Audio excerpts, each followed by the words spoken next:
The work is doing is enormously important. From the up-and-coming actors to the veterans like myself, the foundation is here to help all of us. As fellow artists, we've all been there.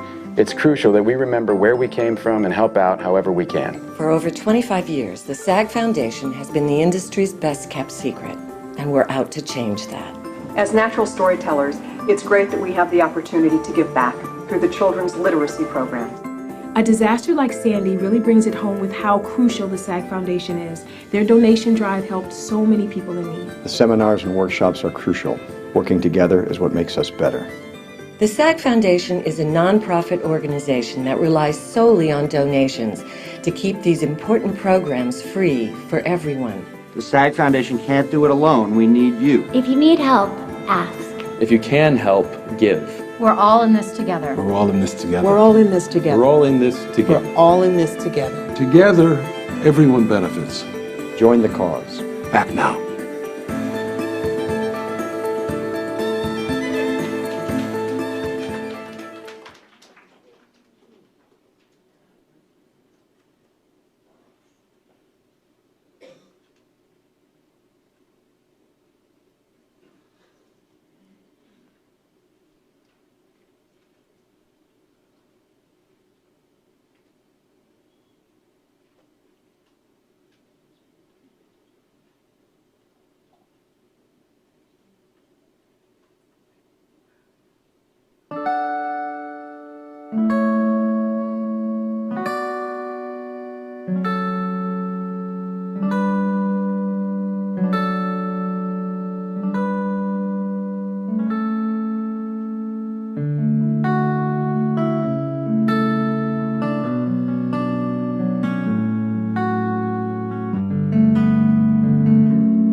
The Actors Fund helps everyone in performing arts and entertainment. We've been helping with respect and compassion since 1882. How? Through emergency financial assistance in times of need and a wide range of social services. We assist in securing affordable health insurance and also offer free health care. We help our colleagues to develop secondary and parallel careers outside the industry through employment and training services. Our youth services in Los Angeles help young performers create healthy and balanced lives. Our housing programs provide affordable and supportive places to live and work.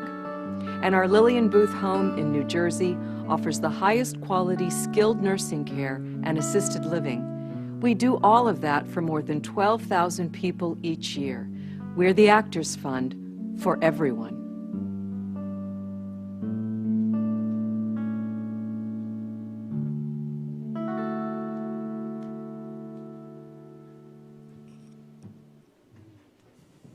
Hello again, guys. Give them a hand, yeah. Also want to welcome, are we going to play me out there? Thanks. I want to welcome the live stream people who are viewing across the country. Thanks for viewing and joining in with us here in the live audience. A couple things I want to talk about is the idea of this nonprofit. We, as well as the Actors Fund, are nonprofit. Nonprofit means that we are here to educate, inform, and assist SAG-AFTRA and equity members. Part of that means that we do not get your initiation fees or dues. Let me repeat that. We do not get your initiation fees. We do not get your dues. We only survive on grants and donations. And the people that do supply grants gave us a charge this last time and said one way that we determine if this is working, this being the SAG Foundation, is if how many of the members actually take ownership and give back. So we've been charged to encourage you to not only participate, but also, when you can, to give back. A little context. Each seat that is here and at every event costs us, the SAG Foundation, $16. We average around 20 to 28 events per month. That's Life Raft, that's Conversations, that's CAP. So the question becomes, how many of those do you attend, and how much is that worth to you? Because we need you guys to take ownership by also giving. So a way to think about this is we have a donation box now that is to your right, if you have a couple bucks and are willing to give. Like that as well. I don't always carry cash, and we get that. So there's a donate button on the website that you can donate. Maybe be a sustaining member, $5 a month, $1 a month. Is that worth potentially 28 events a month? My guess is that's a pretty good deal, and then you're not going to find a better deal in town. Also, a way to think about it is we get these surveys back that everyone's going to fill out that we talked about. And on those surveys, a lot of times people say, we want more CAP workshops, or we want more this, or we want more that. Well, we are a small office, and we can only do so much. And the more donations we get, the more chances of creating an additional event per month, especially around CAP, where it's very limited and you only get to do it every 90 days, and so on and so forth. So those are ways to think about, how am I going to be able to help sustain this organization that you are so grateful for attending and so willing to be here, which we love, and love to see your faces. Also, too, is that we have assistance programs. As actors, income fluctuates, and sometimes it's hard to pay bills. So we have ways to do that. So if you need help or know people that need help, please give us a call, and we can help and figure that out. Also, on the flip side, maybe by giving a couple bucks, you're helping someone else in this room pay a bill. So you can think about it that way too. Thank you for being here. I want to introduce to you to Joanna Webb, who's from the Actors Fund.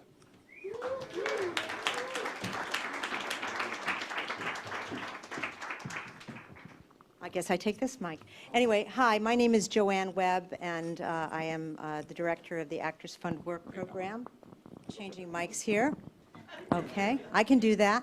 Anyway, we'd like to really welcome you.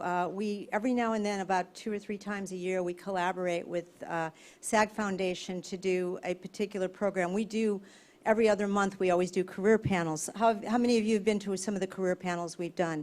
And our whole idea is to really get you inspired and get new ideas. One of our big ones right now is really entrepreneurish, own your own business. Can you own your own business? Is it realistic? You know, what does that really look like for you? And those of you, how many of you have never been to the Actors Work Program? Just if you can just raise your hand so I know who I'm talking to. If you're at all interested, you are welcomed to come to an orientation. We have them at 1 o'clock on Mondays, except for holidays.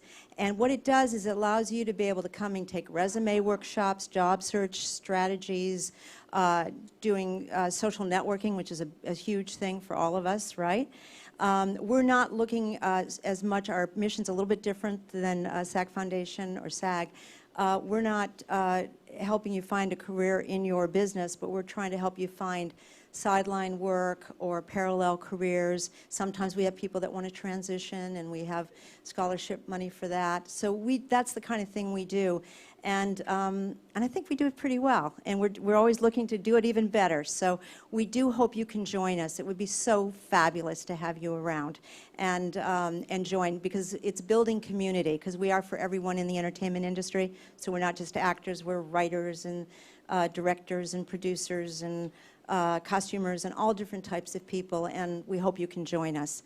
And with that, I want to just say that I am so grateful that we're doing this today, because this is a wonderful opportunity for us to explore a little bit what direction we're going. I'm going to have our panelists just come up here and slip into their seats.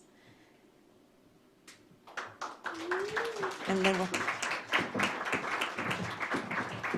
Just out of curiosity, how many of you were here last year? Okay, so a lot of you, this is all new, you know, and what happened was about, I guess it's a little bit over a year now, almost to the day. It's kind of amazing. This is how networking works. I was working with a guy that was a vice president over at SCORE. Some people know what SCORE is. It's people who have retired who help people start their own businesses. And so he calls me one day and he says, I got to get you together with somebody that is working at College of the Canyons, and they have a small business development program, and it is so wonderful, and you guys really need to talk. So the woman was Grooms, who's on my left, and I'm going to let her introduce herself a little bit more than this. But what happened out of that was Catherine and Mark and I had a teleconference, and we started to talk a little bit about what we might be able to do together. What happened was College of the Canyons got a grant from the government to help people in the entertainment industry start their own business. Isn't that cool? So it was such a great fit for us because that's what we do, is try to help people. And, you know, it was such a great resource. And during this time, so many cool things have happened. I've watched people, you know, when you do what we do with career counseling, you see a lot of sad faces walking into the room at first, not because they don't love their acting or they don't love what they do in the business when they get a chance to do it, but because they can't afford their rent or their lifestyle is just not quite as fitting as they would have liked it to be at this stage of the game. So when you go from that kind of look to that look where people are looking at you and their eyes are smiling, whoops, my cards, their eyes are smiling and they have a sense of purpose. It just is amazing. It's just amazing. There's not enough money on the planet that can pay for that look when it changes. And because of the work that we've been doing with Catherine and her team, with our people, and that's what you're going to see today. You're going to see a couple of things. You're going to see hear from Catherine and Tora from Small Business Development. We have two people here who are going to be talking to you a little bit about their process of working with the small business development and what kind of great things they're doing because of that. And that would be Carolyn and Gary. And then right afterwards, Sam, who is very precious to me because I watched him through his process, and he's going to talk to you about how he opened up a franchise business based on, you know, what he learned through his own process of going through job to job and figuring out what he wanted to do, and figured out he could really own his own business and he could really do something really interesting. So I'm going to start out by just going, just having each person just introduce themselves, and then we're going to go in a little bit more depth. And then I'll be going back and forth, asking questions, and then we will have Q&A time as well. Okay? So let's get started. Why don't we start with you, Catherine? I'm Catherine Grooms, the Assistant Director at the College of the Canyons Small Business Development Center. And I'm going to pass it over to Tora so she can introduce herself. Hi, good afternoon. I'm Tora Brown, and I'm a business advisor with the Small Business Development Center. My area of expertise is public relations and marketing. Hi, my name is Carolyn Warren. I'm an actress and writer and baker, and I've started a new business called Hey Dollface Productions. Good afternoon. My name is Gary Corbin. I'm an actor, writer, playwright, and producer, emerging producer, owner of Globescope, president and founder, pardon me, of Globescope Arts and Entertainment, Inc., which I'm here to talk to you about this afternoon. Hi there, my name is Sam Eunice. I'm an actor and writer, and I'm also a franchisee with a company called Mathnasium. They're a math learning center, and I own and operate Mathnasium of Hancock Park, which is just down the road here on Wilshire. Great. Okay. So why don't we get started? I think it would be nice to have Catherine tell you a little bit about what they do and how they operate over at Small Business Development. How many of you have ever gone to a Small Business Development? I know Santa Monica College has one, and you have too. Okay, so we've got quite a few people. And any of you have ever used the College of the Canyons in the audience? Okay, great. Okay, so maybe more of you might be interested now. Go ahead, Catherine. So I guess the easiest way to explain what we do is to, first of all, what we do is provide a free consulting service. So your tax dollars have already paid for us. We're funded by the SBA. We do get support from College of the Canyons, State of California budget. Little bit comes in as the budget permits. So right now we're receiving smaller amounts of funding, and then we have private sponsors. But ultimately it really is your tax dollars that allow us to provide the one-on-one consulting. So if you have an idea for a business, if you're actively working in the industry and you haven't formalized what you're doing, meaning you have not chosen to use something other than your personal name to be paid your compensation. So, I mean, you have some people that are working in the industry and they may not be actively managing their career as a business. Some choose to do that. Some have a preference not to compromise the creative aspects of what they're doing and let it kind of veer into the business aspects. You have others who are choosing to manage it as a business. So for us, what I do is I meet with most of the new clients. They come in, I share what we can do with them. It's consulting. It's really just you sharing your ideas with us, and then we're figuring out a plan to help you reach your goals. So let's say you've had this idea. You've been thinking about it for about the last 5 years, but you don't want to share it with anybody. I'm the person you can share it with. So what we talk about, it's confidential, safe space, for you to even just kind of talk through your ideas. So what the SBDC does is it allows you to communicate your ideas, to share them. If you want to work with us, we will work with you. It's just an investment of your time. If you decide you don't want to pursue it, that's fine too. But at least you found out that there is an opportunity for you to share your idea. Maybe it's something that you've been working on as a hobby, and you just haven't formalized it. You're not calling it a hobby, it's just something you do every weekend, right? You're at the farmer's market, you made, I don't know, some pickled jalapenos. You have the mason jars, you got them for $1 a piece. Jalapenos, I don't know, what, like $3 a pound, $2 a pound, depending on which store you go to. And I'm not advertising any brands, they're just homegrown jalapenos. So you decide to pickle them at home. You go to a farmer's market, you determine what the market will bear. Just so happens that you've been doing this for about 3 years. You get up every Saturday, every Sunday, you repeat the process, but you haven't formalized it as a business. So that may be something you want to explore. Maybe you really want to see, well, over the last 3 years, maybe I sold 3,000 jars. Maybe I had an opportunity to make a little bit more money off of each jar so that it could be supplemental income to support what you're doing creatively. So it's really just an opportunity for you to share your ideas. If you'd like to work with one of our business advisors, we have a team of 15. So it's you talking through that. We basically craft a plan, and then what you're doing is you're gradually working on that plan. So ultimately, there's economic impact. Ultimately, that's why we provide the one-on-one consulting. So there are no hidden costs. We are there to help the economy. So if we are able to work with you and you start a business, we absolutely want that.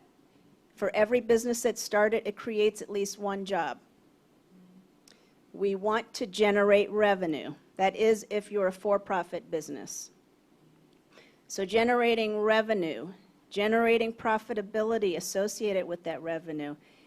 Even when you're investing in your business, you're investing capital in the economy. Maybe it just means that you went out and you obtained your fictitious business name, right? So how many of you actually have business names for your creative endeavors? Oh, lots of you. Good. So you know what I'm talking about. So we're really there just to be a resource for you. So if you haven't quite started your business yet, if you have an existing business and you'd like to figure out different ways to expand that business, we're absolutely there for that too. I'm going to just ask a few questions just to kind of go a little bit more in depth. Along with the actual counseling, what about other kind of classes? Because I know people need to know how to do business plans and they need to know how to do particular things, marketing or whatever, although I know they'll get a little bit of that with the counseling. But how do you manage that? So I would say the trainings, we do have trainings that are available. Our traditional territory that we cover is the San Fernando Valley, the Santa Clarita Valley, and the Antelope Valley. So we have business locations where we have trainings on how to start your business, how to write a business plan. We do social media. We've had a few sessions on how to actually build a website. We have sales and marketing. We have QuickBooks. So we have a variety of topics. Some of them repeat monthly, and then others come up periodically. So if we have a topic that's of interest to our clients or potential clients, then we offer a class. So as an example, we have offered classes in LinkedIn. So something else related to social media or social marketing. You can take a look at our website. It's COCSBDC.org.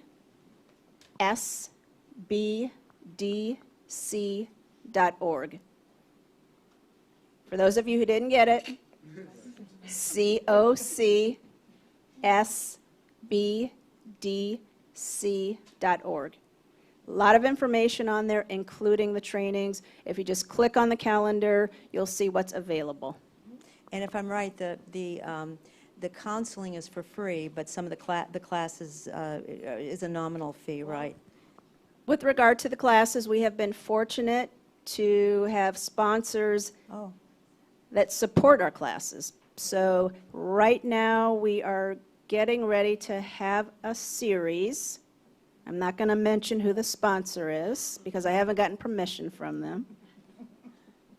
If you take a look at the website, COCSBDC.org, you'll see we have an upcoming series. There are actually, I think, 6 different sessions with a variety of the topics that I mentioned. Another series that we have going on that is sponsored is an international trade series. So how many of you have businesses where you're offering products and or services to customers outside of the United States? How many of you have businesses where you are offering services or products where you're buying from out of the United States? Okay, so we have a great international series that's going on. It's sponsored, so no charge to you. This one happens to be at College of the Canyons. It's running every 2 weeks. We just had one on Tuesday. But take a look at the website. Excellent content. Opportunity for you to connect with people that are in the industry. So we do have sponsored trainings too. Great. And you have, did you bring some stuff, flyers and everything? Yeah. Yes. So Flyers there's are stuff over on the table that you can pick up afterwards, so, but wait till afterwards, okay? So why don't we move on to Tora, who also works, Tora Brown, who has actually spoken for us at one of our Valley Days, and speak on your particular expertise. Okay, so how many of you that own businesses out there, how many of you have written a business plan? Oh, that's a lot more than I thought. Okay, good. That's a really important part of starting a new business. And I start with that because most people don't want to do it. They're afraid to do it. They think it's scary. They think it's, you know, all of these terrible things. And really, it's the most important part of the business, having the business plan and having it in writing and having it formulated. And what I like to tell people is to think of the business plan just as a roadmap. It's just your roadmap for success. Now, I know we're fun, creative type people, right? But how many of you, if you decided you wanted to take a trip to New York, would just jump in the car and start driving?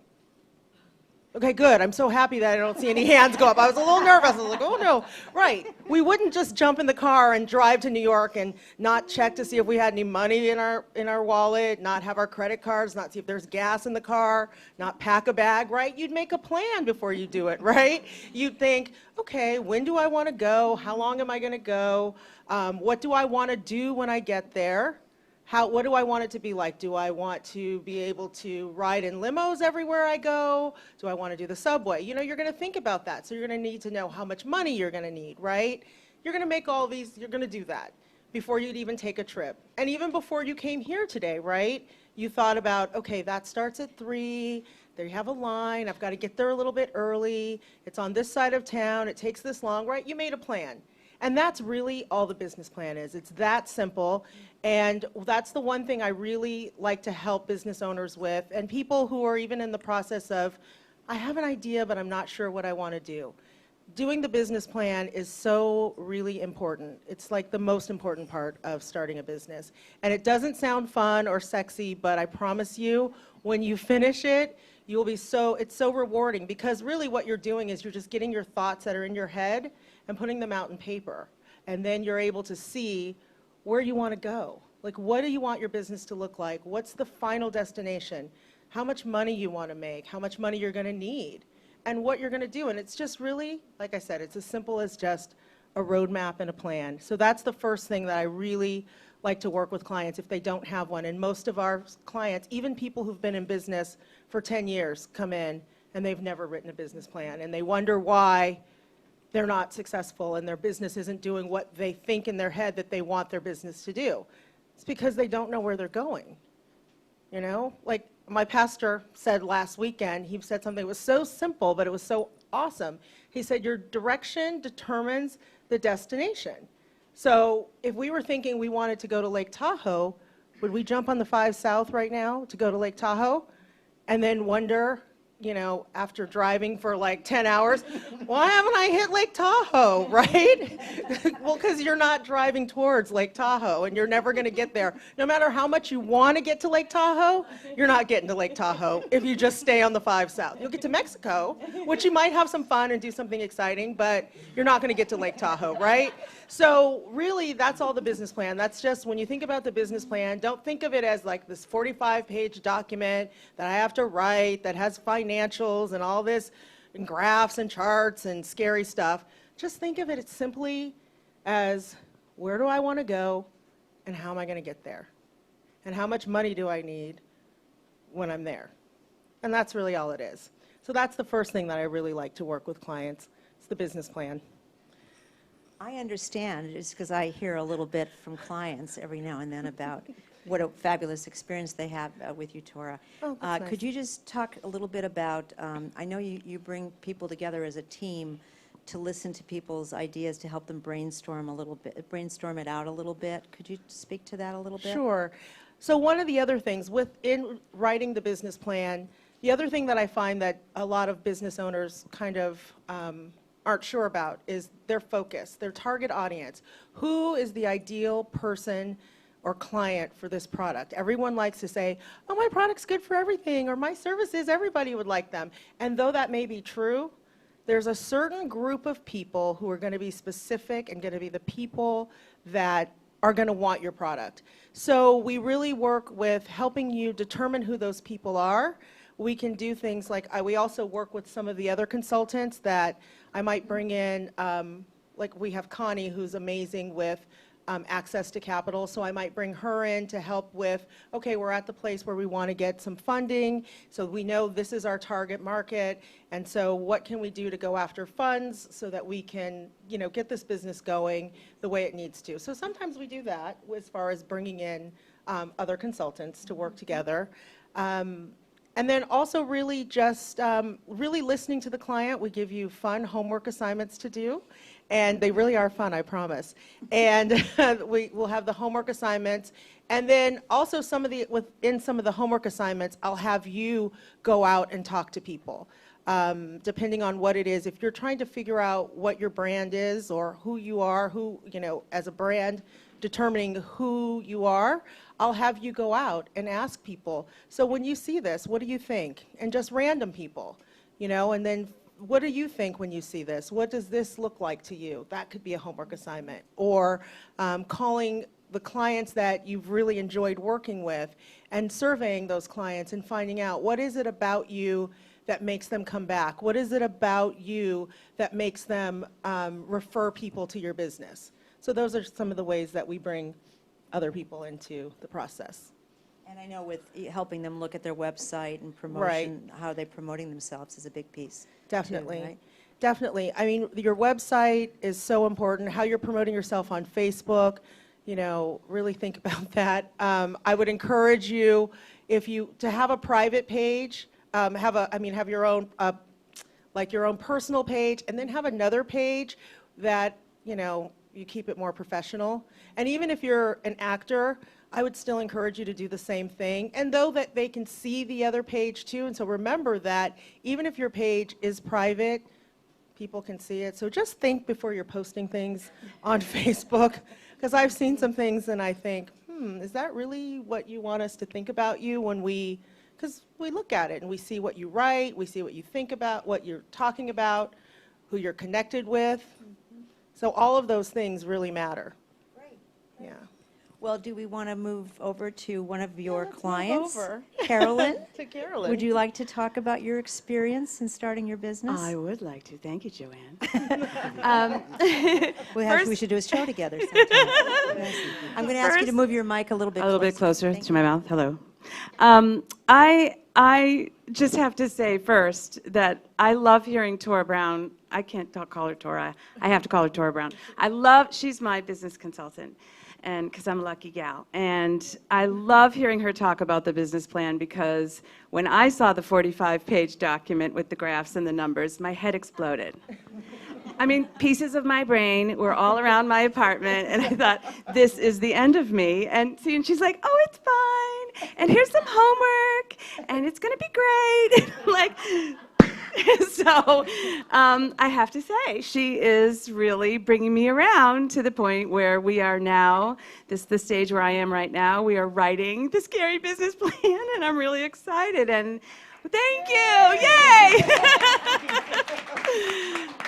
What it means is that these dreams that I've had for a really, really long time, that I used to talk about and I was excited about, but there was always an air of sadness when I talked about them. There was a wistfulness because it was something that I didn't have yet, and I had hope that maybe someday I would, but now they're going to come true. Now they're coming true.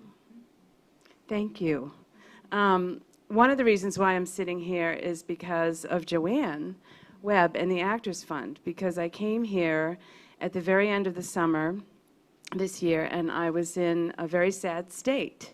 I was one of those people who were looking downtrodden and feeling almost hopeless about some things. And Joanne, I had a counseling session with her, and she invited me to bring in a list of all the jobs that I've done over the years besides being a singing comedian that have interested me or that have made me cash. And I said, it's a great process. I recommend everybody do it because it makes you realize that as an actor, there isn't anything you won't do for cash. And that's the truth. And I thought, now don't fight it. Don't be ashamed. Own the fact. Look at all the things you have done. I kissed a tractor once with a blonde wig on for money. There you have it. So I thought, well, this isn't a place I'm coming in and I'm asking for help. And if I'm going to get real help, then I need to tell the truth. I need to tell the truth to myself, and then I need to tell the truth to this wonderful counselor who was putting her hand out and saying, I'd like to help you.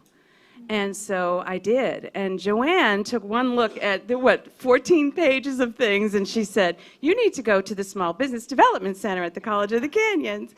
And I thought, all right. And I went to Valley Days. And I'll say, before I even met these two wondrous women, I really, really got a lot out of going to the Valley Days just for being in a place where I felt someone understands what it's like to be a creative person who can't work all the time unless someone else says I can work, and what that feels like. It's not a good feeling, except for the few times that it is a great feeling. And so, and all of a sudden I'm in one of those times where I'm not on tour, I'm not on stage. Oh my God, I'm not 20.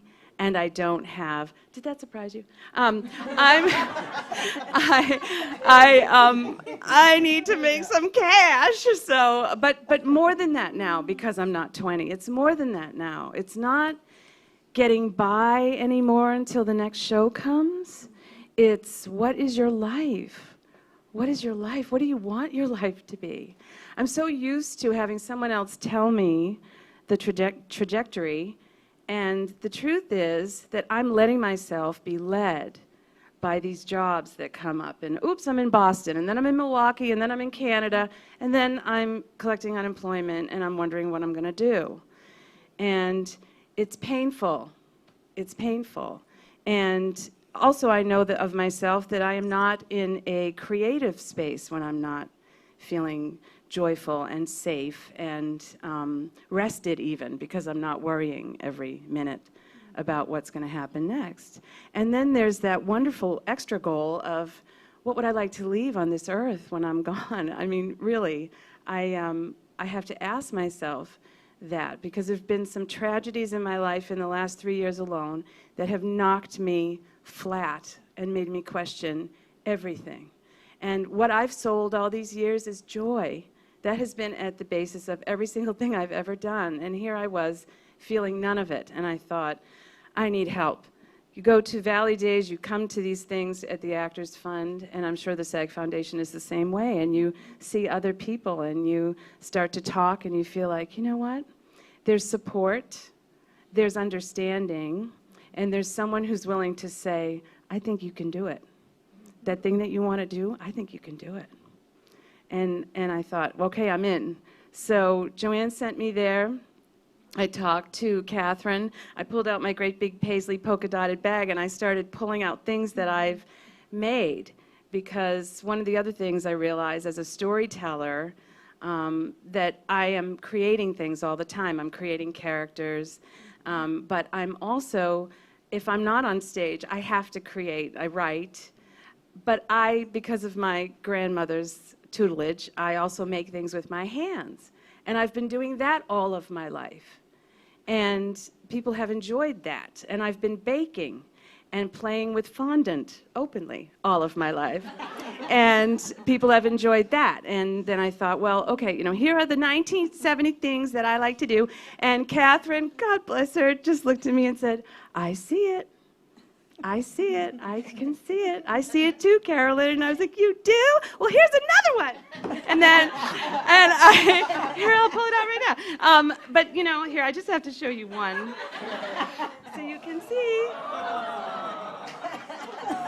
I'm just saying, marshmallow boobies. How can you not be happy when you look at, okay, anyway, so, and I told her, and I wrote a children's television show, and it has fairies in it who eat pancakes, and it has all kinds of fun things. It's live action, but it's also animation, and then I do this, and she's like, yep, I see it. I see it. Okay, you're going to go meet Tora. And she shoved me into Tora's office. Tora, who's applying for sainthood, who also, Tora, the thing about Tora is that, and I really do, I tell her this all the time. I'm making a new line of jewelry now that says, WWTD, what would Tora do? Because when I go to her and I say, I want to make polka dotted berries that eat, you know, not only pancakes, but also baklava. And she's like, that sounds great. Now, how are we going to get there? Here, now let's write down, let's be concrete. Here's your homework. And I go, okay. And off we go. So she told me, you know, you need a website. And I was like, yeah, but I can't have a website because I don't have enough money. Okay. And we'd like you to make money baking because you're already doing that. And people are loving your cupcakes and your little fondant monkeys. And so you need to do that. Yeah, but you need money to rent a commercial kitchen. And you need money to belong to an association and get insurance in case someone chokes on your cupcake and dies. And you see, my whole, I mean, I started noticing that when I hear steps that have to be taken that involve a price tag, I hear no. I hear no, Carolyn, you can't. It's not going to happen. They don't think that way. So you take my ideas and you take their expertise and you put them together, and suddenly I'm learning how to make my own website. And it was a very arduous process. I'm not going to lie to you. I started with WordPress. I don't know if I can say that. It was difficult. It was very difficult for my right-sided brain. And but I did it. I did it. I have a website. I would love for you to look at it. It makes me so happy. It's called HeyDollfaceProductions.com. heydollfaceproductions.com. And I first started making it, and can I just tell you how empowering it is to have to articulate what's important to you, who you are. When she talks about marketing and having a brand and putting together visually what a brand is and then putting the words to what your brand is, to do it for yourself, to have to write down, this is who I am and this is what I'm selling. I'm selling, what do I always sell? I'm selling motivational entertainment with snacks. Because I'm Italian and I think that people should eat. So I thought, no, I really, and then I realized, no, I really mean that. Like, that makes me laugh, but I really mean that. And how could I use that? How is that a business? And my dolls have been presented to Disney, Nickelodeon, right, a bunch of places where the vice presidents look at me and say, you're going to be a millionaire. You're going to make millions of dollars. And I say, that's great. Do you know how I do that? And they go, no. Tora Brown knows. Tora Brown knows how to do it. So I go to Tora Brown and I say, Tora Brown, here are the dolls. And you'll see when you look at my website that this vision of you as a creative person, I'm sure most of you, there isn't just one thing that you do, right? And I've heard people say to me, I went to a businessman 5 years ago and I presented my stuff to him. He was willing to meet me at a Starbucks. And we sat there and I pull out my bag and I start showing him things. And he said in the first hour, because he stayed with me for 3 hours, the first hour he thought, poor sad woman. Poor sad woman. Got one too many gifts and doesn't know what to do with them.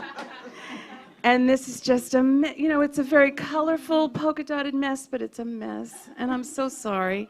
And then, for some reason, he stayed with me, and I kept talking. And at the end, he said, I think you're extraordinary.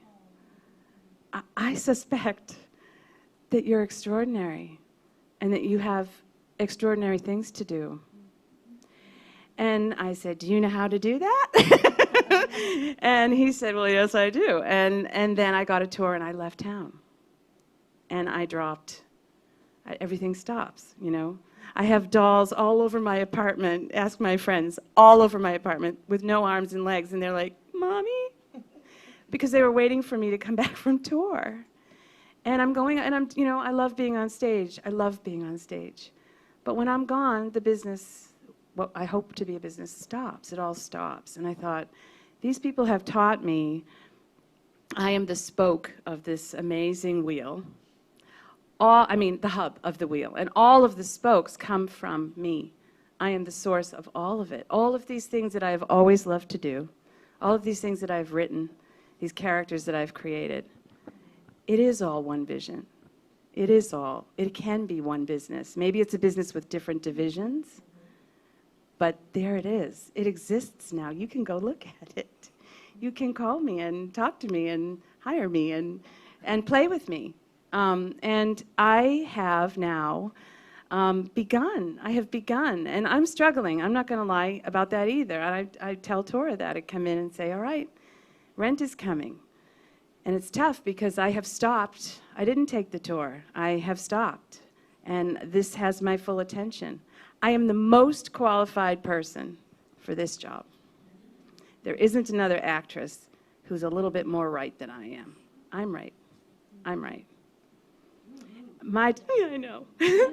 And the devotion, when you tell yourself, well, when I get that job that someone else gives me and you're so committed and you work so hard toward it, I'm doing that for my business now. I do that every day for me. And when things get tough, I remind myself I'm in this boat because I want to be, because I am saying yes to my dreams on a daily basis now. And thanks to these people, I'm learning how to do it. Thank you.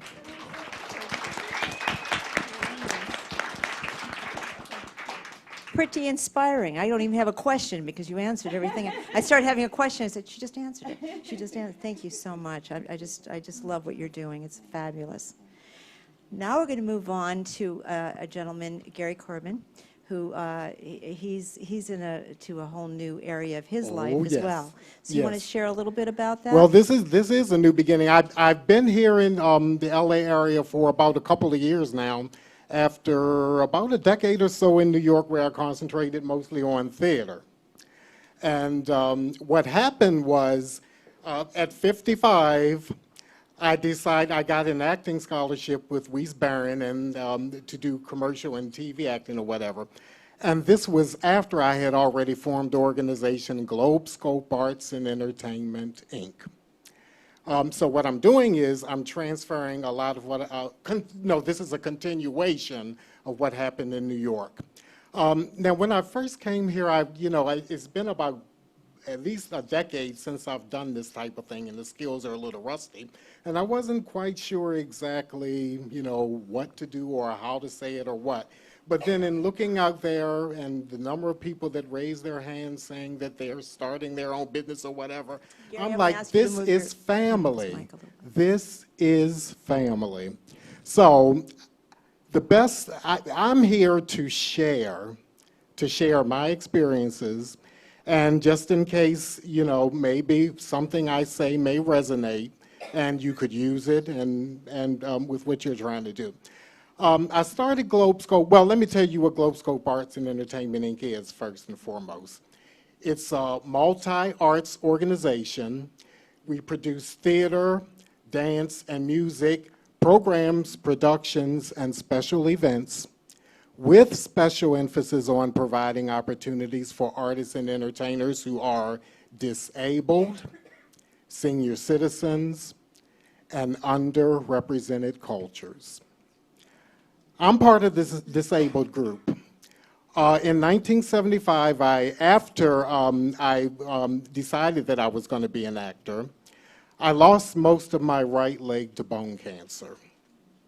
And for the past 30 plus years, 3 decades or so, I've been walking around with different artificial prosthetic legs. From the very beginning, I was told to forget about acting, period. And since you all are in the industry, you know that it's tough for everybody, but the arts and entertainment industry is especially hostile to people with disabilities. So in essence, I've been spending the past 3 decades or so trying to convince the arts and entertainment world that we're human beings too.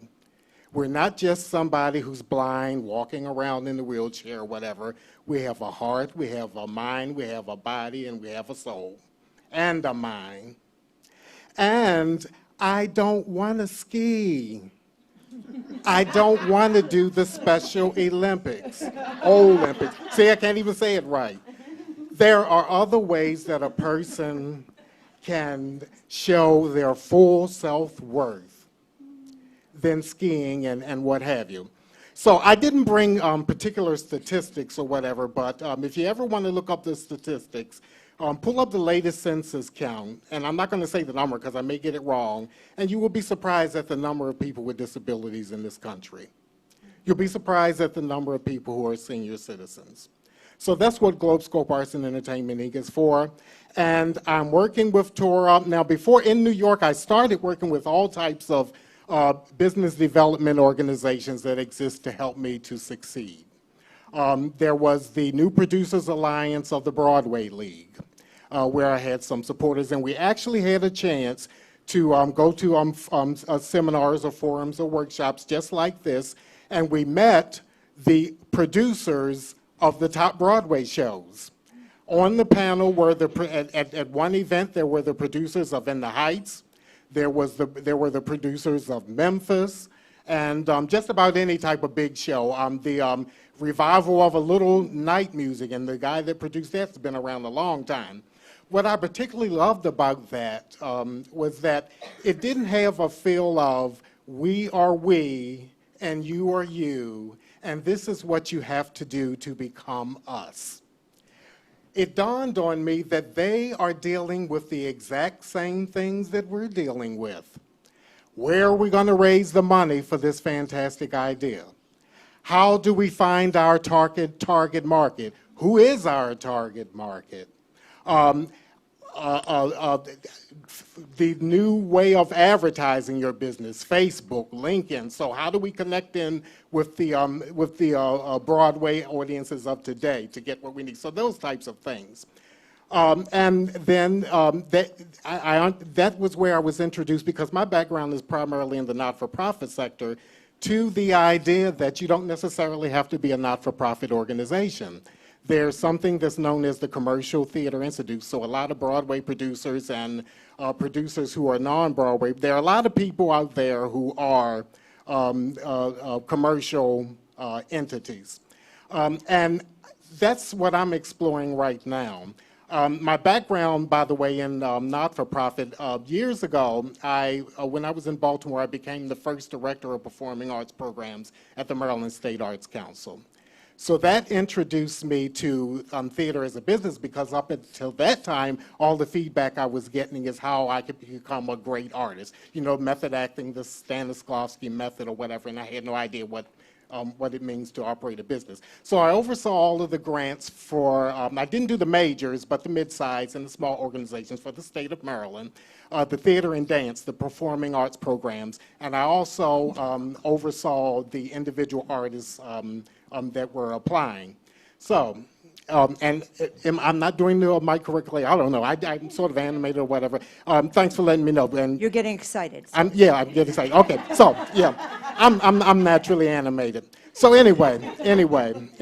So with Globescope Arts and Entertainment, the stage that I'm at the moment is that I'm trying to give myself a 5-year pilot window to see whether or not I could exist as a commercial. I don't like saying for-profit. I mean, after being in not-for-profit for so long, it's kind of hard to say for-profit. So I prefer to say commercial. Whether or not Globescope is going to be commercial, or do I have to do the usual not-for-profit route?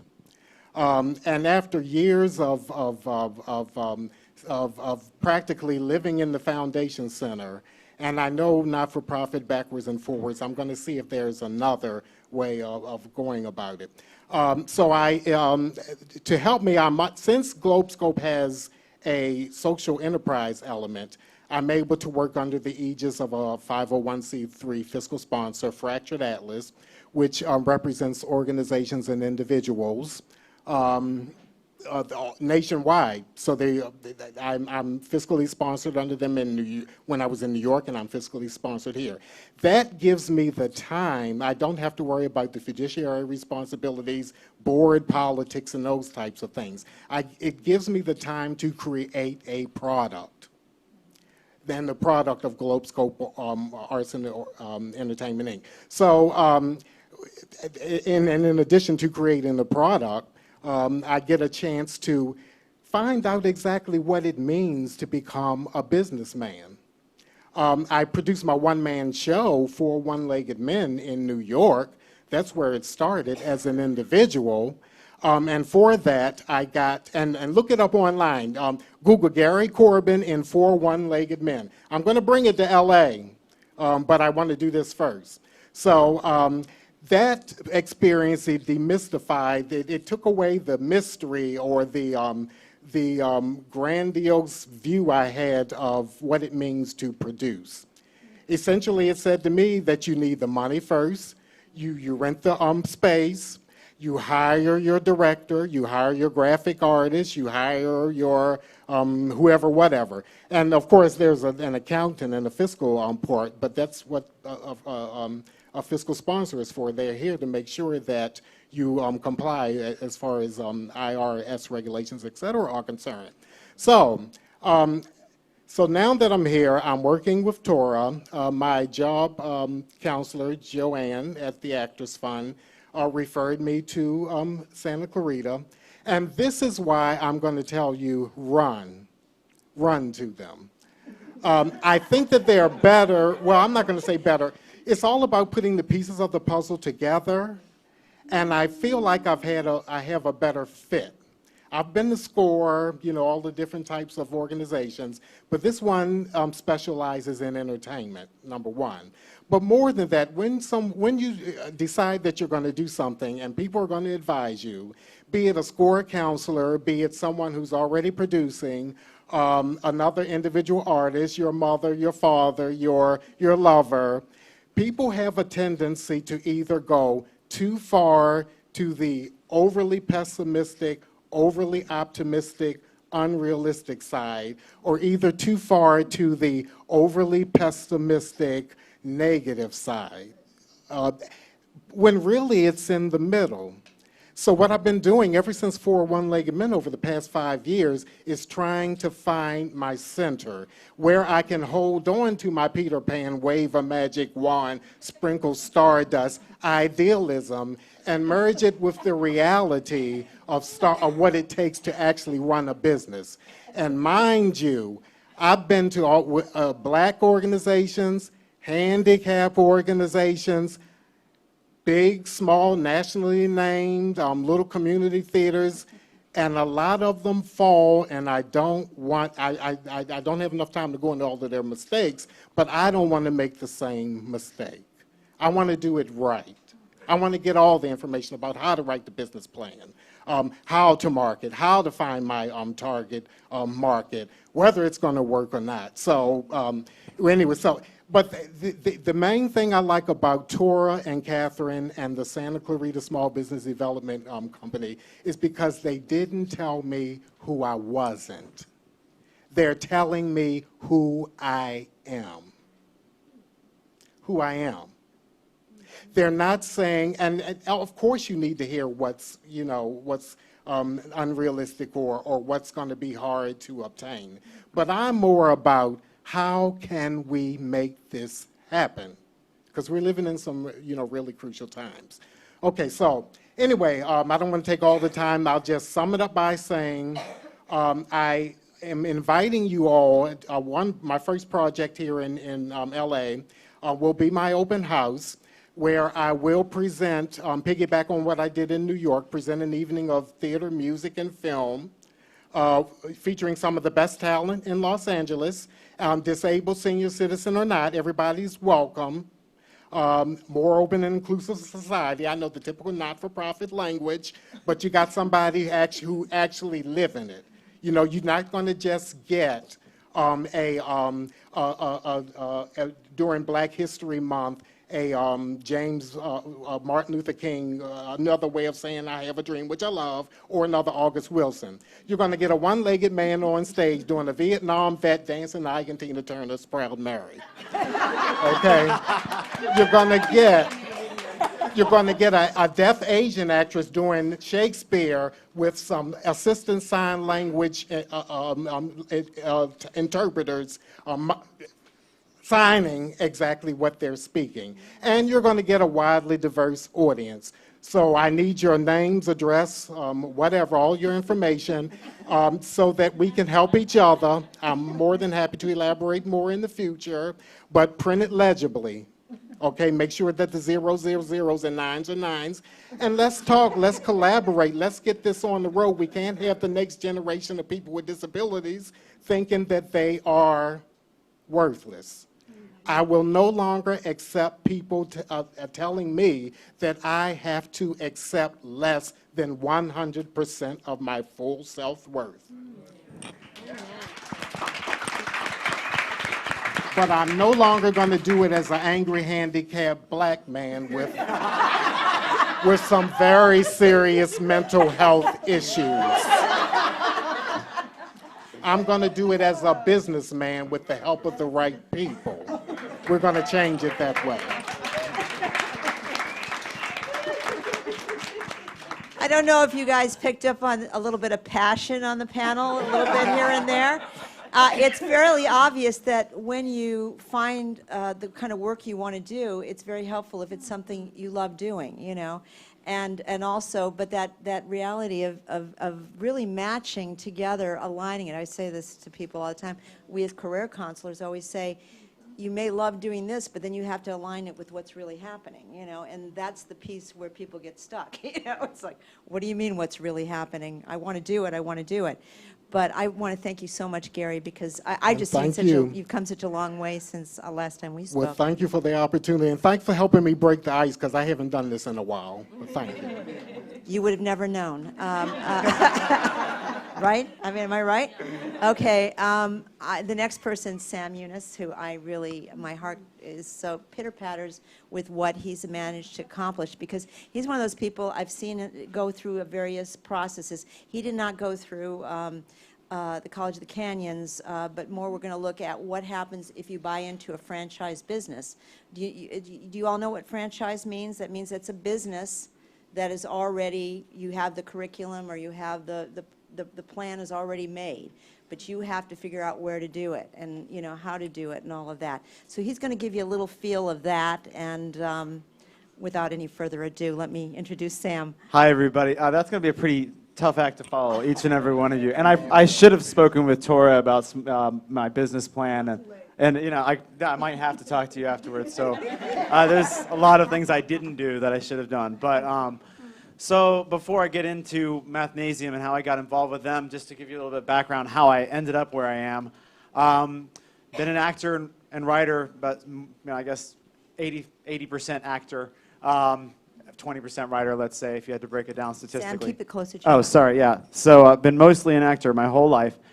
And got an MFA in theater in New York City, and began going out on auditions and working, and you know, with varying levels of success, doing theater there and enjoying that. And I kind of reached a point with my career and my personal life where I got married, was one thing, and got out of grad school, and I started to see the kinds of roles that were available to me. And while I was doing Shakespeare and stuff in undergrad, which I loved, I wasn't the minority of choice or the ethnicity of choice for all the roles that I kind of wanted to get.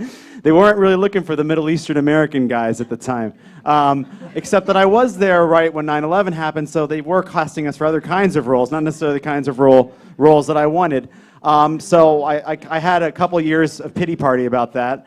But I decided that I should write about it. I should have a sense of humor about it. So I wrote a play about, you know, being a Middle Eastern American, actors auditioning for terrorist roles in a made-for-TV movie. So those are the kinds of things I did. It was called Browntown. This is the truth. This is the truth. It's supposed to be funny. Sorry if that made anyone uncomfortable. So, you know, I started off doing that, and I kind of found this weird empowerment with writing as opposed to sort of begging for roles. I wanted to lampoon what was happening to me. And that was my first taste of, you know, taking ownership, that weird feeling of, oh, wait a minute, I didn't ask for somebody's permission to write that. I wrote that, and I had something to say, and I kind of said it in my own way, but, you know, and it wasn't, this was a process of fits and starts for me. It wasn't like at that point all of a sudden, all the doors opened up to me. No, I continued auditioning and continued running into a lot of the same walls, personally, financially. And I decided back in 2006 with my wife that we wanted to move to Los Angeles, and I was going to try getting into more TV and film. And so we came out here in 2006 and started to land a few roles here and there. And but by and large was kind of finding myself in a cycle of the same kinds of you know, disappointments and ups and downs with the business, doing a lot of jobs that I found really unfulfilling, just so that I could have that moment where I book an audition and that feel validated by that. And I didn't really know any other way to be at that point, even though people had told me all the time, oh, you're so smart and talented, why are you an actor? Which I always found very insulting and still do. But really, those are the kinds of things I heard, and I always had I'm from a Lebanese family. I have the voice of my father in my back of my head at all times. You need to own your own business, Samir. My name is Samir. I go by Sam, but my name is Samir. Samir, you need to own your own business. Be your own boss. And I always said, no, I don't. I mean, I want to be an actor. I want to make people laugh. I want to, but I knew there was something true to what he was saying, but I didn't know how to be the person I wanted to be, and marry that with, you know, being an actor. And so I had this sort of personal crisis about it. And around that time, in 2008, let's say, my son was born, my first son. And then things really went into overdrive. We got to get this thing figured out. Or that was actually my wife saying that to me. But I mean, it was true. We really had I was trying to, point to all the good things. I booked that one commercial. We got some insurance off of that, right? Good, but it's like, yeah, that's all you've done in the last year. So, there was a lot of those kinds of conversations. And I started to come to the Actors Fund, and I met with Joanne personally. And she really made such a huge impact on me, getting me to reflect upon what it was that I liked to do out of the whole array of sort of side jobs that I had done. What is it that I liked doing other than acting? What else was out there? Getting me to kind of, I wasn't comfortable with my own skin thinking that way, but I started to do that. And I remembered that, I'd done some tutoring in math specifically, and I liked the feeling of seeing a kid light up when they understood something. I didn't do a ton of it. I did enough of it to know that it was the one thing that I really didn't sort of detest doing, other than acting. And but I still wasn't sure what to do with that information. And then around that time, I heard about the United States Census was hiring, and the Actors Fund played a great facilitating role in getting people to start with the census. So I signed up. I took the test. I got hired, and kind of like, despite my own protestations, I ended up being promoted and became a manager. And so a year and a half later, why am I still working for the census? I have no idea, but I was, and I felt very invested in it, even though there were things I always complained about in working with that job. But I did enjoy the numbers. I enjoyed getting involved with communities, counting people. I was in charge of the downtown Los Angeles census count in the field operations there, 2010 census, and then it all came to a halt, of course, when the census ended. And all the actors went, oh, well, back to the drawing board. And that included me. And, my son's a couple years old now, and I still hadn't really come up with a real sustainable plan. I went back and I spoke with Joanne again. I emailed with her. I had also, in the meantime, taken a class somewhere in there called Fences. It was about, are you on the fence about your life in the industry? Sort of a tough grappling with tough questions like that. And then there were some really accomplished people in that, sitting with me asking that question. And through that process, it helped me to further refine what I wanted to do next. So I started Googling, Googling opportunities. And I was thinking, math, I like math. And I started thinking about franchises because I knew that the voice about the small business, owning your own business was still in my head. And I thought to myself, well, what is slightly less terrifying than starting a business without any real guarantee that it's going to go anywhere? Well, franchises offer you that little extra thing that tells you, people have heard of us. But I didn't really want to go open a Subway sandwich, product. I don't know if I should have done. I didn't really want to go open a small restaurant chain. I wanted to do something that still felt in line with things that I cared about and enjoyed doing. And I started, and also didn't have a ton of money to do this. I had some of my own money combined with some help from my family, who was generous. I wish I'd known about all these other resources at the time, but. So I had to look at things that were affordable, and I learned about this company, Mathnasium, and they're headquartered in Los Angeles, and that kind of blew me away. That they had actually started in Los Angeles. Now there's 350 locations nationally, 16 internationally, but the very first Mathnasium was opened in Westwood back in 2002, and so I started to speak with a representative there, and then over the course of a few months, I guess, terrified as I was, I decided I was going to sign this contract to become a franchisee with them. And it took about, 10 months of me trying to locate the right place to open the center, learn a real quick study in business plans and plans gone awry, and trying to deal with the bureaucracy of the city to be able to open your own business. So I learned all this stuff really quickly with a lot of failure along the way. But finally, fast forward to January of 2012, I was able to open Mathnasium of Hancock Park, and it services the little community, including where we're sitting right now. And it's really been a huge blessing for me because I'm able to see kids progress in math. I'm not necessarily the person always doing the direct tutoring and instruction, but I've hired people who do a lot of that for me. The franchise itself is a very supportive community. They all gave me a lot of guidance, and with regards to business plan, I had to learn about the demographics of the area, and who can afford my product, what exactly, how I wanted to do it, and they gave me enough leeway as to how to execute any kind of plan that I had. And it's very, even though it is a franchise, they allow you to sort of be a local community hub. So I feel as though we're servicing a group of some neighborhoods, and we retain the flavor of the local neighborhoods. And so over time, we've been open for just over a year now, and we've got a good 80, 85 kids enrolled right now.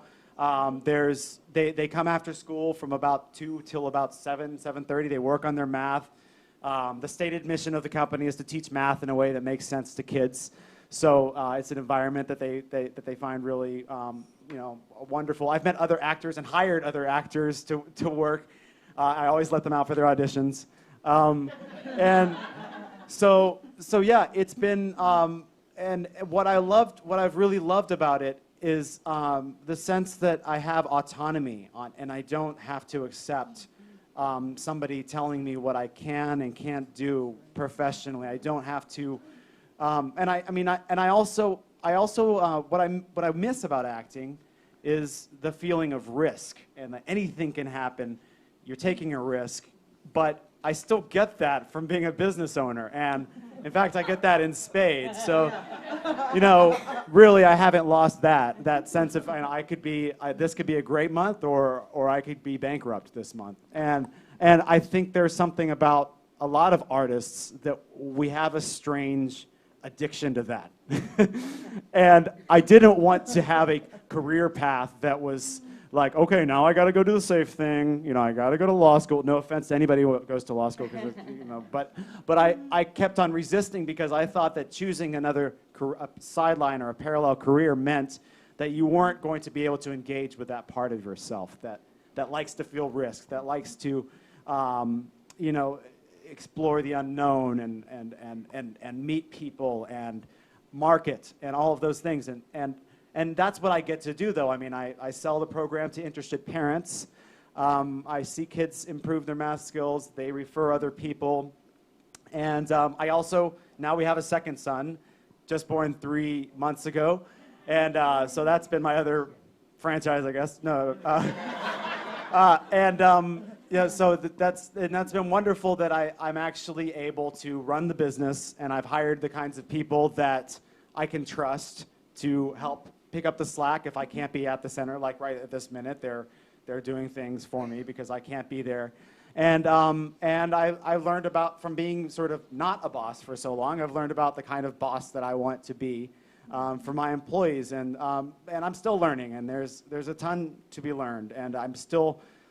There's a lot that's unresolved about my career and how it's all going to come back together again. The master plan is that now that it's been about 1 year, I'm going to start sort of trying to reopen some doors in my acting career, and that's sort of what I'm in the process of doing right now. But the pressure to do that doesn't feel nearly as strong because I'm getting fulfillment and meaning out of what I'm doing, and I really would have never thought that I could do that if it wasn't for talking to people like Joanne and people in the Actors Fund, other like-minded artists, and seeing their own sort of similar things that they were grappling with to what I was grappling with, and then just sort of clumsily ending up at this great place. And I'm really happy to be here, and thank you, Joanne.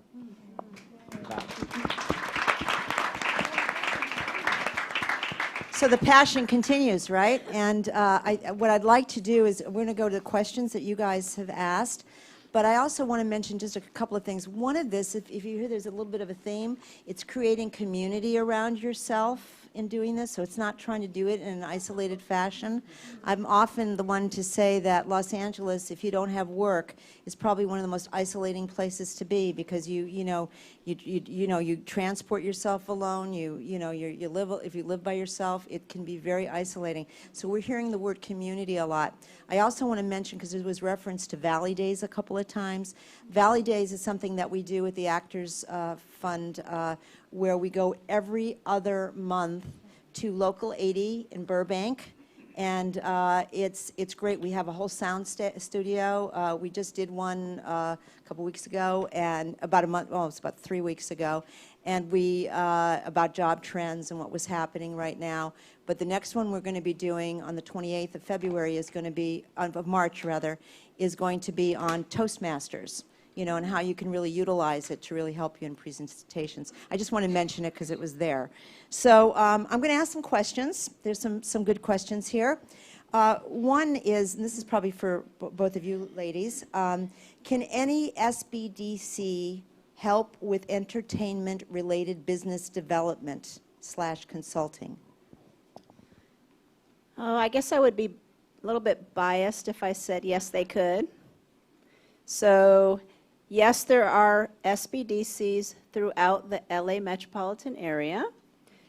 They do have a host of consultants on their staff, but I'd probably like it if you came to College of the Canyons rather than going to another place. But if it is more convenient for you, yes, there are. And there's an easy way to find out the closest SBDC. If you go to the ASBDC website, you can type in your zip code, and that will give you the closest one.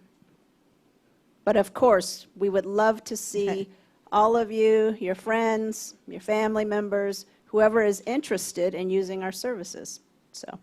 Also, I think when an organization starts getting used to doing that kind of work with entertainment people, they start becoming, and that was their focus. That certainly does help, right?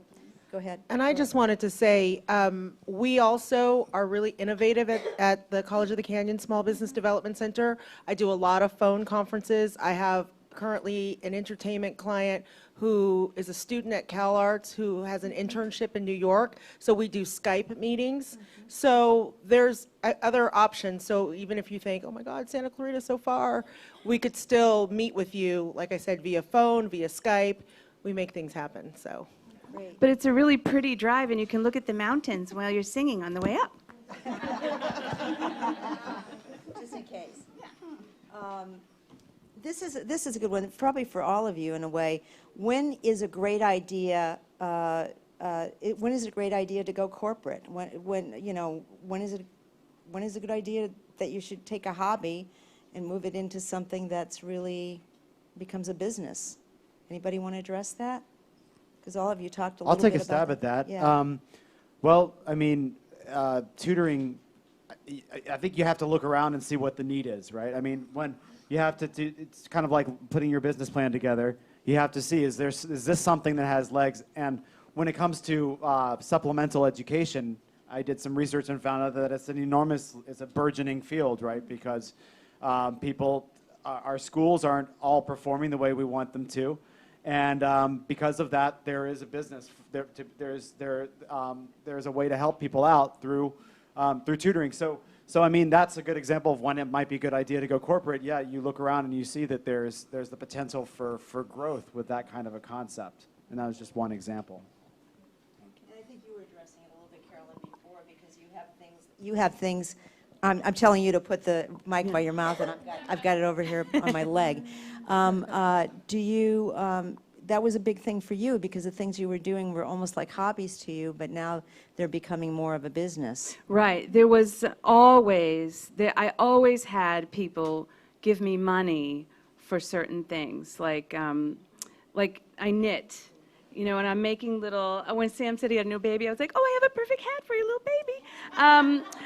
I'm obsessed with cupcakes, you can tell. I like to bake them, but I also like to knit them. And I have paperweights, I have things in there. Anyway, what's happened, I think, that's really been encouraging, in the last 6 weeks alone, there are 6 different divisions to my company.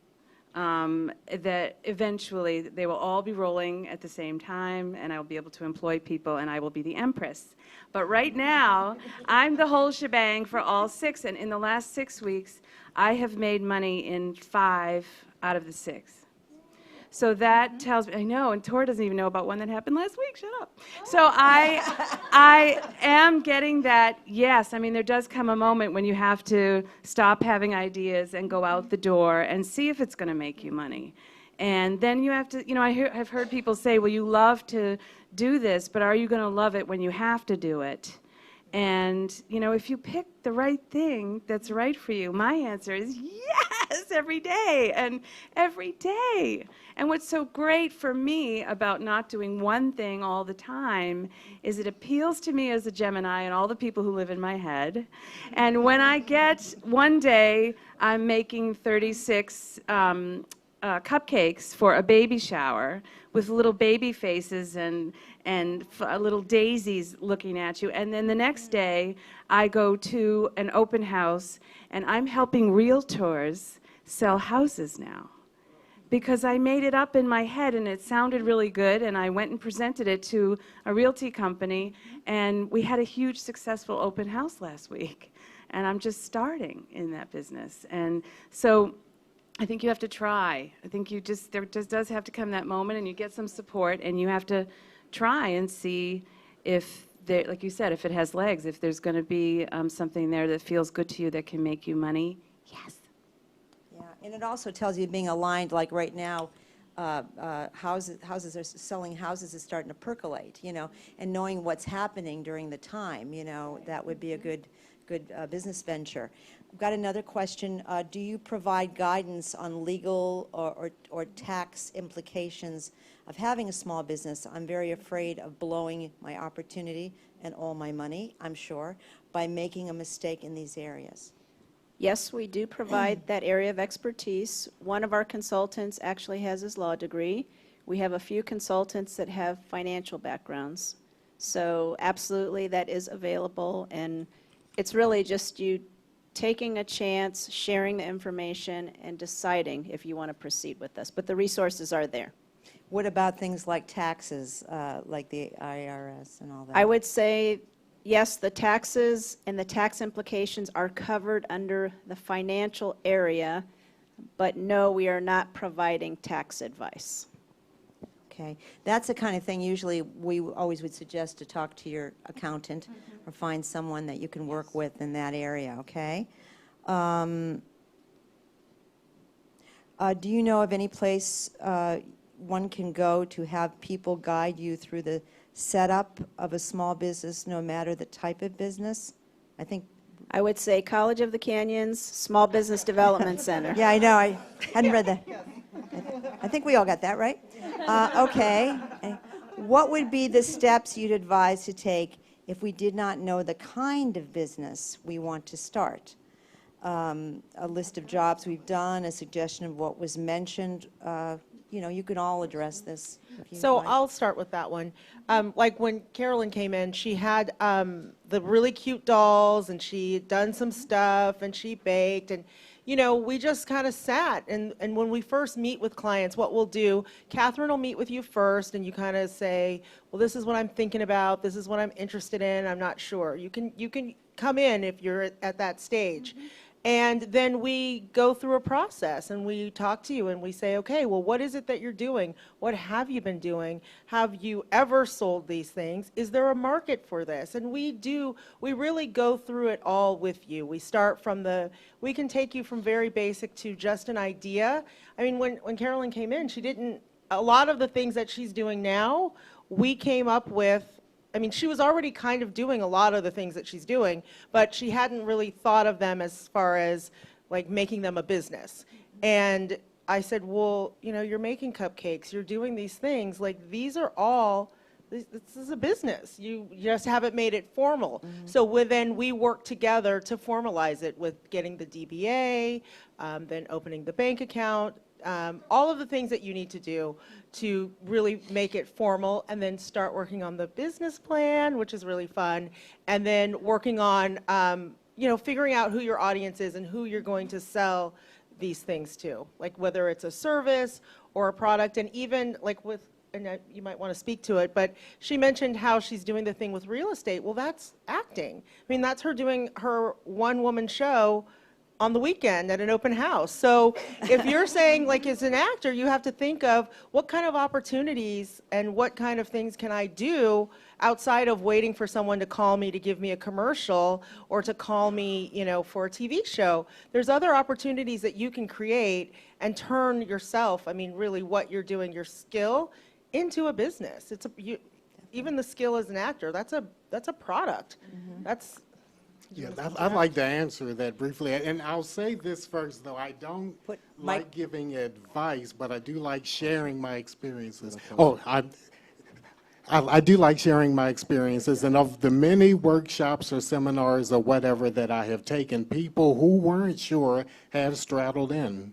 Even if it was how to start your own business workshop, because what happens is it takes you out of isolation. And my time, the one reason that it took me a while to even get started was because I had a lot of conversations with myself. And I was listening to so many other people. But when you at least put yourself in the arena, you're there with other people who are thinking the exact same thing. And you get to hear their stories and their experiences. So, and that may motivate you. You may end up finding your passion through someone else's passion. They may speak so passionately about what they do. It may make you examine exactly who you are and what really makes you tick as a human being. And you may discover it that way.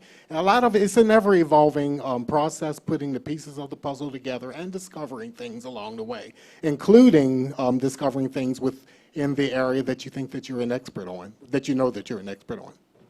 So. I was just going to say that part of that process for me, like I said, when I was forced to create my own website, again, even if this isn't something that you need to do or that if you're able to pay someone else to do it, what I do recommend about that is that you are having to articulate who you are. And in that process, things start to emerge. Some things go to the wayside that you thought maybe were going to be primary in what you were about to do. And other things come up and say, oh my gosh, of course that. Why didn't you think of that first? And it's the creative process. It's being out of Second City. You don't say no, you say yes and sitting down on your own life, your own dreams, you all say, well, if I had enough money, if I had enough time, if I had the theater space, and I could do my own one-woman show, what would I do? Well, you say, well, la, la, la, and it gets all, fuzzy. But really, concretely, having to write down, am I worth 45 of your dollars that you've worked hard for? If you're going to sit and listen to me for an hour and a half, have I earned your trust? Am I worth the time and the energy that you're going to give me to see if I have something to offer you? If I make you laugh with your belly when you're having a hard time in your life, is that worth money? And then you say, well, yeah, then. If you get yeses in there, and you start to say, well, you know what, I do know what I would want to say. I am worth your time for an hour and a half, and I'm worth your $45. And this is what I'm about. This is what I want to say. And things come up. Things come up, rise to the top. And again, Catherine told me the very first day, you're going to make mistakes. And I have perfectionistic tendencies, and I didn't enjoy hearing that. And she said it again. And I'm like, okay, I've got it. And she said, and they don't have to stop you.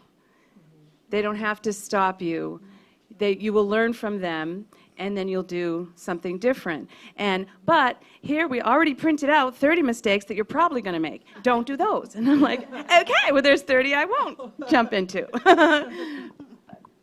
Thank you. Oh, and I just want to say, too, because I know I'm sounding all like, oh, I'm excited, and I am, but also there are when you have creative dreams, there are concrete things that you can do to make them happen. I just want to make sure that I say that today because I didn't really know that 6 months ago.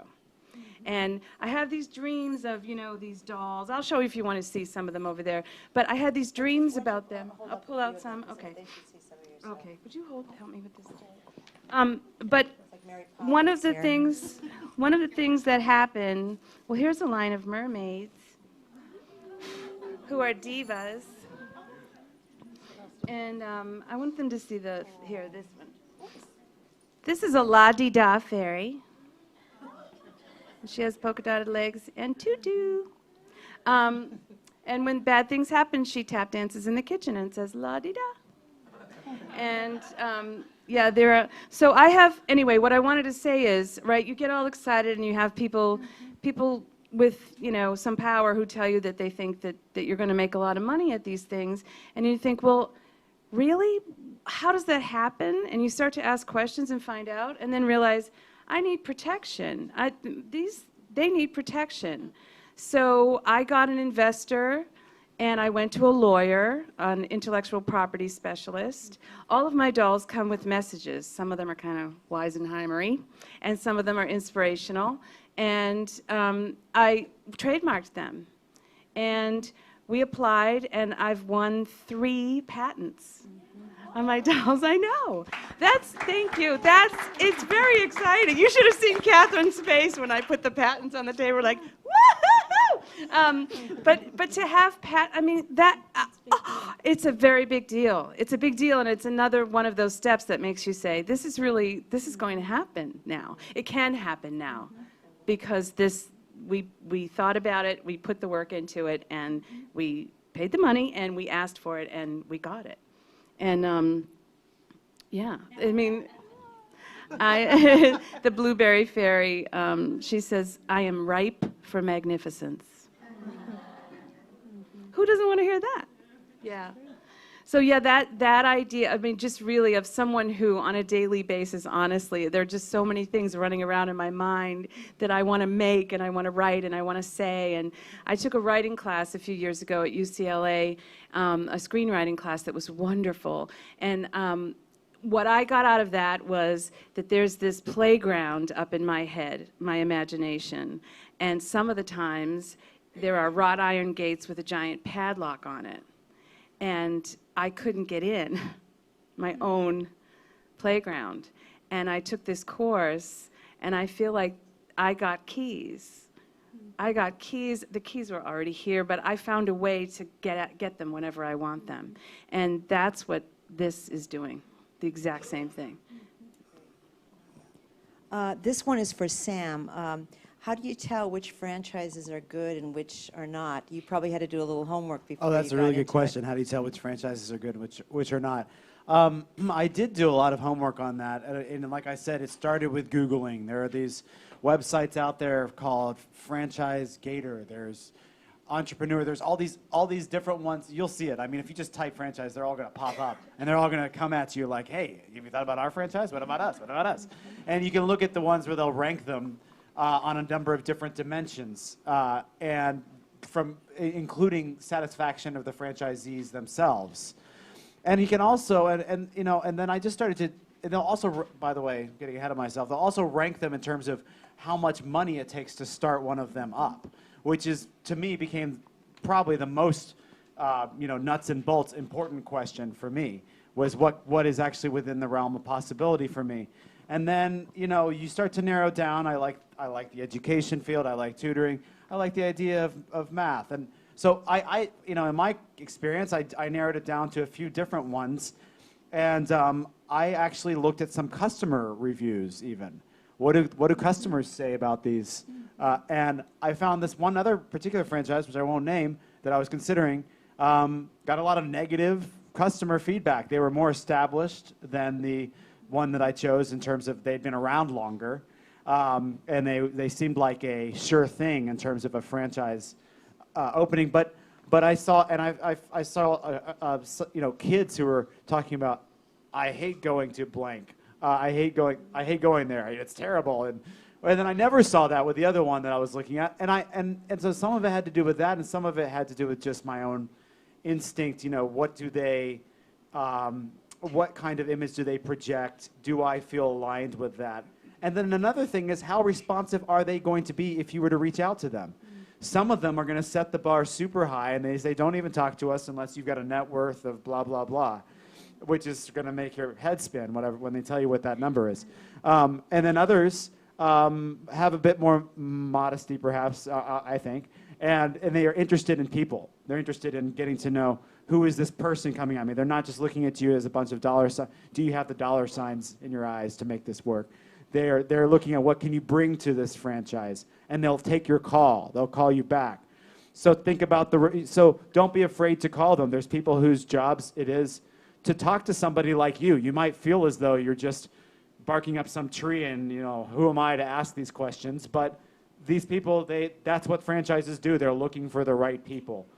And the other thing I would say is know your territories. Once you honed in on a franchise of any kind that you think might be interesting to do, look around and see if there are any of those particular branches of that franchise, I guess, in neighborhoods that you're interested in. If it's a physical location, I guess I'm talking more about retail locations now, but or if it's something that can be done out of your home. There's, I think, there are even janitorial, and there's all kinds of interesting franchises that don't necessarily require a storefront. So you might want to consider those aspects as well. Do you want to run something out of a storefront, and you're willing to take on the risk involved with renting a space, dealing with commercial real estate?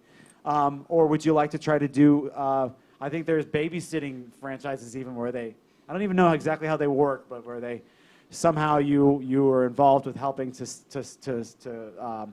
set people up with babysitters. There's everything you can think of. There's some franchise for it, and it's really pretty. There's a lot of resources for looking at them. Just be a detective and use your instincts. And you can too, by the way, if you do find a franchise, you can also go to an SBD to be able to help you, work that out if you feel like you need a little bit more support around it. Sam did it more on his own, kind of thing, more independently. But, that's something to be aware of, that you have support around you. Thanks, Sam. Another one, this is from Caroline. Does anyone know or have used, and I don't know this, crowdfunding or the new SBA crowdfunding portal to raise money? Do you guys know about that? Okay. We've actually, we've worked with some clients to do Indiegogo campaigns and Kickstarter campaigns, and we've been successful.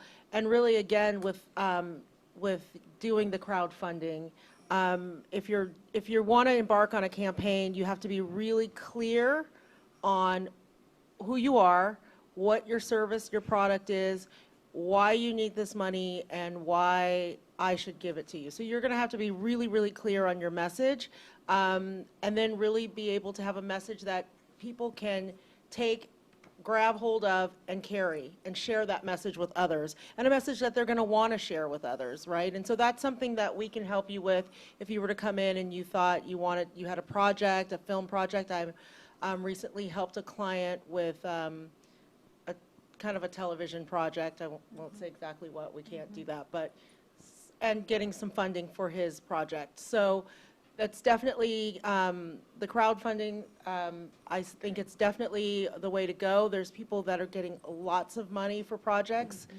using those two places that I mentioned.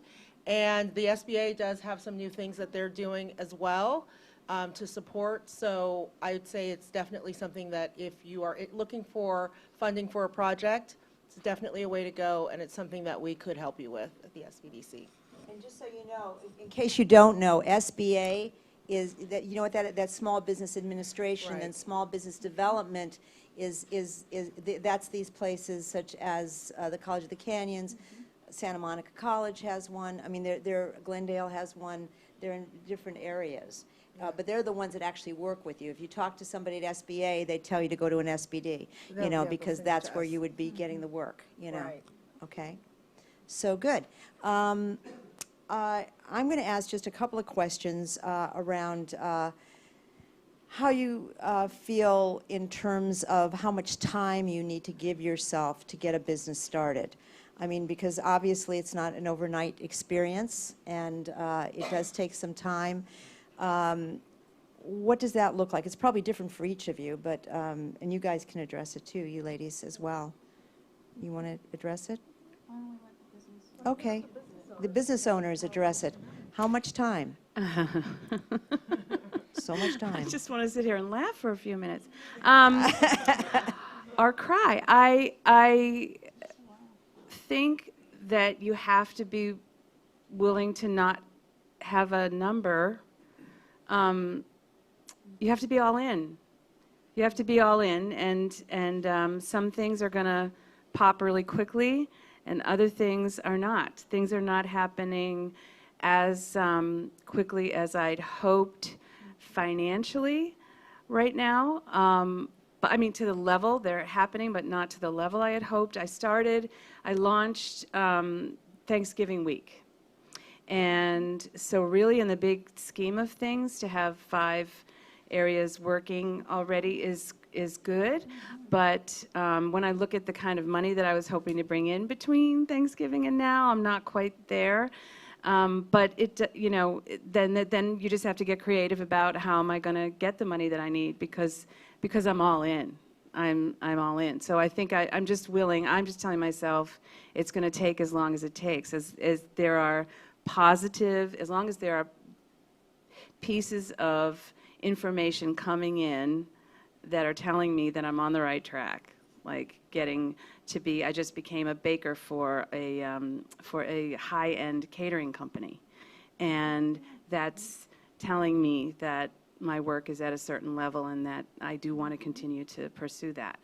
If that didn't happen, I would have let that go to the, but I'm not saying, well, I'm giving myself 6 months, or I'm going to make sure that I did do that when Tora first told me about the business plan, and it says like, how much money do you want to make in the first year? And I was like, $1 million. And where are you going to be in 5 years? $642 million. I don't know. I mean, where are these numbers supposed to come from? I'm like pulling out. I don't know. And then you go, oh, there's actually a way to find those numbers. Okay, I'll get on it. That's what the homework's for. And then you say, well, yeah, that's not going to happen in 3 months. That's gonna take a while. And I say, all right. I'm in it for life, and I guess to answer the question, though, it depends on the business, and it depends on your life, whether you have kids or what your other responsibilities are. And I guess one source of encouragement that I had recently from a person who is in business and has been in for quite some time. He said, don't be afraid to fail or for it to fall and you have to pick yourself back up and do it again. Again, I was in not-for-profit arts administration, and I read a lot of stuff. So now I'm on the other side of it, and it's different. I'm actually doing the stuff that I read about and the grant proposals and what have you. So, and I have been in the startup phase, I'm not going to say how many years, but for quite some time. I have. One thing I incorporated too early because someone paid for it for me because we thought it was going to happen quicker than what it actually did. But I told myself that I equate what I'm doing to if I were going to get my master's degree. That takes about 5 years or what have you. So I equate what I have essentially been going back to grad school without exactly going to a university. I'm learning how to write my business plan. And the business plan, Tora is so right about that. It's a projection. It's a roadmap. And of course, it's not necessarily set in stone. It changes and evolves. So to make a long story short, if anybody knows, life is an ever-evolving process. And again, it depends on the business. It depends on your life. I was going to give up a couple of years ago. I took a long trip to Europe. I went down the canals from the folks in the UK. Do you want to do this? Because it's going to be tough.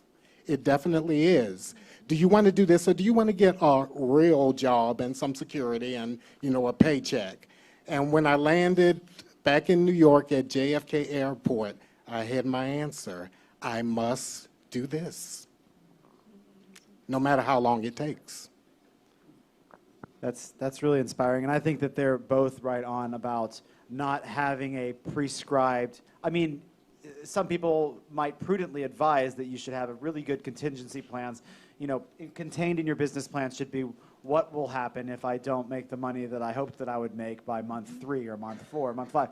Of course, those are all things you should consider, but to encapsulate it for one, to have one catch-all idea about, when you'll throw in the towel going into it, I don't know. I don't know what the analogy is. Is it like signing a prenup? I don't know what it is.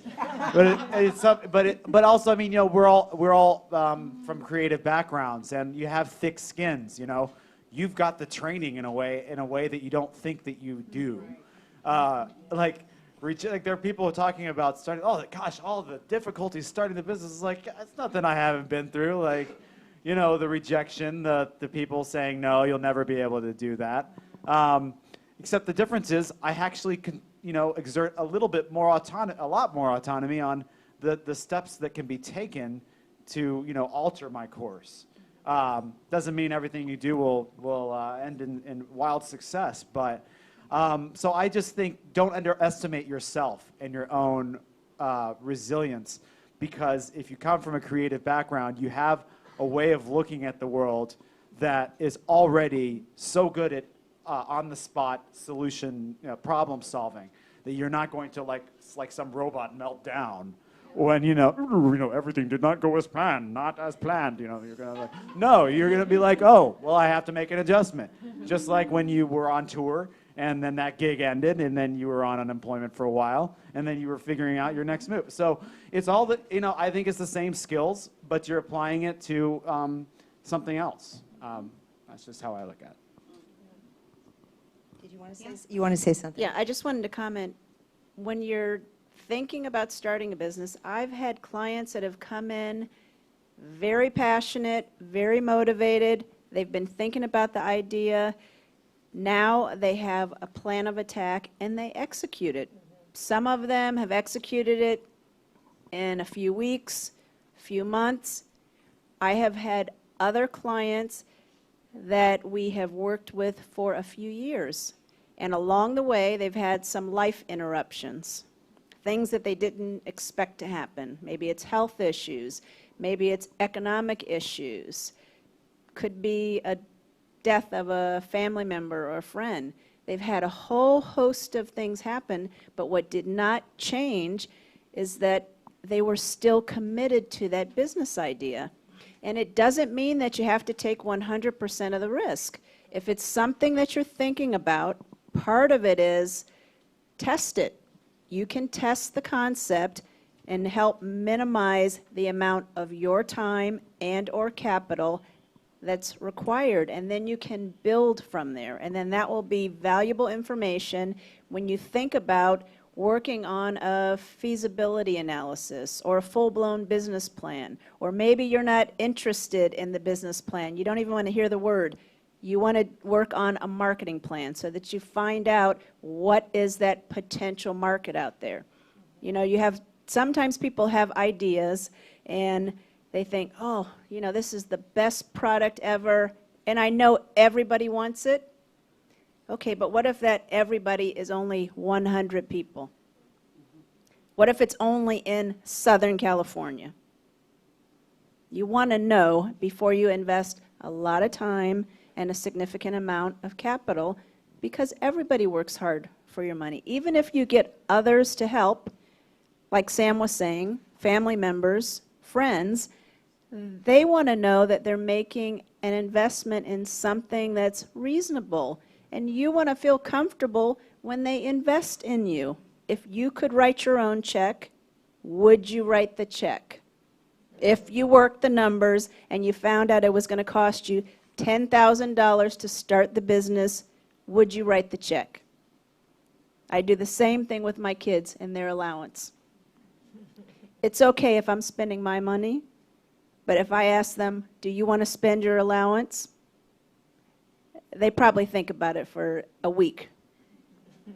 So it's just asking yourself, taking a step back, you're doing a little bit of homework on the idea for your business, and then ask yourself, am I willing to write the check? If you could, or if somebody was willing to finance it 100%, would you be okay with that person writing that check? Or maybe it's testing the concept so you feel more comfortable. And even when you test the concept, you figure out some of the challenges that you can kind of work through. And then you're modifying the business model and your actions. So it's just something for you to think about.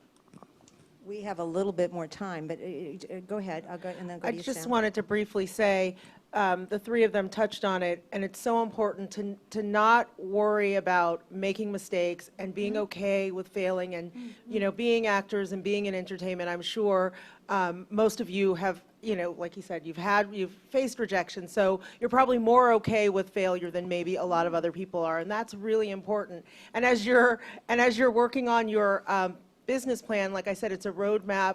It's just your roadmap. And so think about like when we're in the car and our GPS is on and then we realize there's a roadblock and so we make a turn and what does it say? Recalculating, right? Same thing with your business plan. You can be moving forward and you can see that, oh, I thought it was going to be like this and it's a little different. It's okay to recalculate and go a different direction. And so just as you're thinking about it, just really be open and just go with the flow and just really enjoy the process. Sam? Doesn't she make you feel like you can do it? It's totally. She's great. For Tora Brown. I just wanted to touch on that idea of would you write the check, because I think that's a brilliant way of putting it.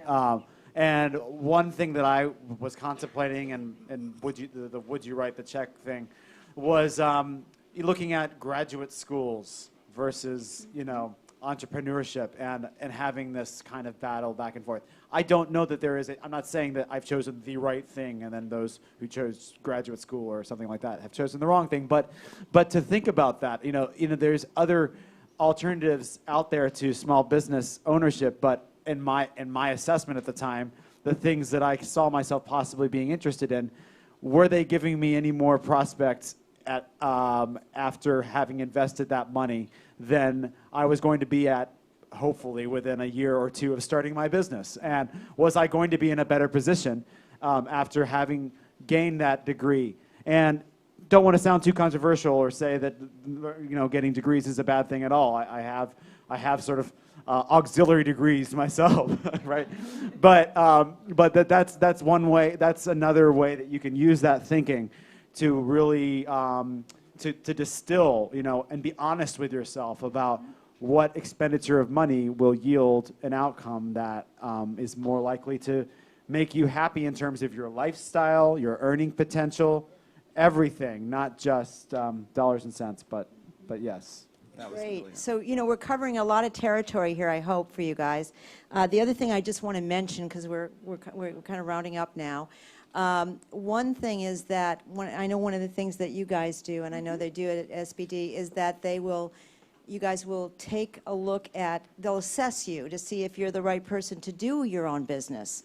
And sometimes you need to partner with somebody, you know, like maybe you're the creative person and you got the ideas, but you need to have somebody that is not bad about going on QuickBook, you know, and doing the real stable, you know, that happens. And I want you to be aware of that. So it's not like that you just go in and get an idea. You have to kind of see, am I the type of person that can really manage this, you know, and you want to know that and get that information. That's something else that they help you do, okay? Now, I think we're pretty much there, if I'm not mistaken. I have a head that's going like this. And, but I want to say that, number one, first of all, I want to thank Caitlin Sorensen, who is who coordinates for us, and she really helped put a lot of this stuff together with me. And also, we had you want to introduce yourself? Just tell everybody who you are. I'm Renee Berta. Renee's doing some volunteer work with us, and she's an actress, and she's been just fabulous. And she was a person that was helping get things organized here. And I want to thank our partners, Dennis and all of you guys from Screen Actors Guild Foundation, because you really, when we get to do these kind of things, because it's fun to be able to do what you love doing, but it's also important that you have to get that practicality of how can I keep doing it, because every moment that you have is the only moment you have, you know, and here's an opportunity for you to think about that, okay? So thank you. You've been a wonderful audience. If you want to come up and ask questions afterwards, please do. And those of you who have not, please come to orientation on Monday if you'd like to be part of the Actors Work Program. Thank you so much.